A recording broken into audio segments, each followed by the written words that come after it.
इकडे हरियाणामधल्या विधानसभा निवडणुकीमध्ये विजयाची हॅट्रिक करत भाजप तिसऱ्यांदा सत्ता स्थापन करणार आहे।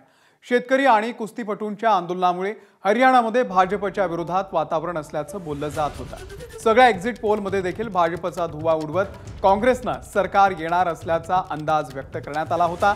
पण सगळ्या शक्यता आणि अंदाज खोटे ठरवत हरियाणामध्ये भाजपनं घवघवीत यश मिळवलेलं आहे। निकालामध्ये सकाळच्या सत्रात काँग्रेस आघाडीवर होती, पण नंतर भाजपनं मोठी झेप घेतली। नायब सिंग सैनी हरियाणाचे मुख्यमंत्री बनणार आहेत। लोकसभा निवडणुकीमध्ये फटका बसल्यानंतर हरियाणाच्या रूपामध्ये भाजपचा हा पहिला मोठा विजय आहे।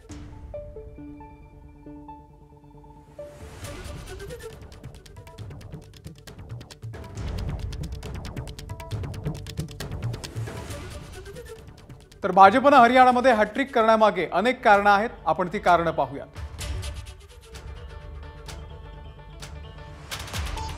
काँग्रेसनं 85,000 नोकऱ्या दिल्या, भाजपनं 10 वर्षात 1,47,000 नोकऱ्या दिल्या।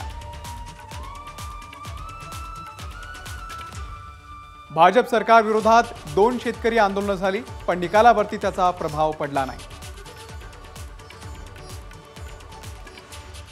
भाजपकडून 24 पिकांचा हमी भाव वाढवून डॅमेज कंट्रोल करण्यात आला।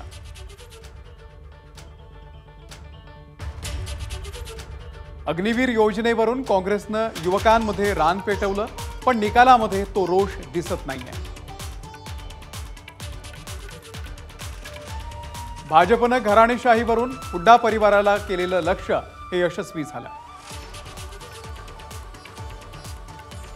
बजरंग पुनिया आणि विनेश फोगाटच्या आंदोलनाची सहानुभूती मतांमध्ये उतरली नाही। काँग्रेसनं जुनी पेन्शन लागू करण्याची हमी दिली, पण मतदारांना ती फार प्रभावी वाटली नाही।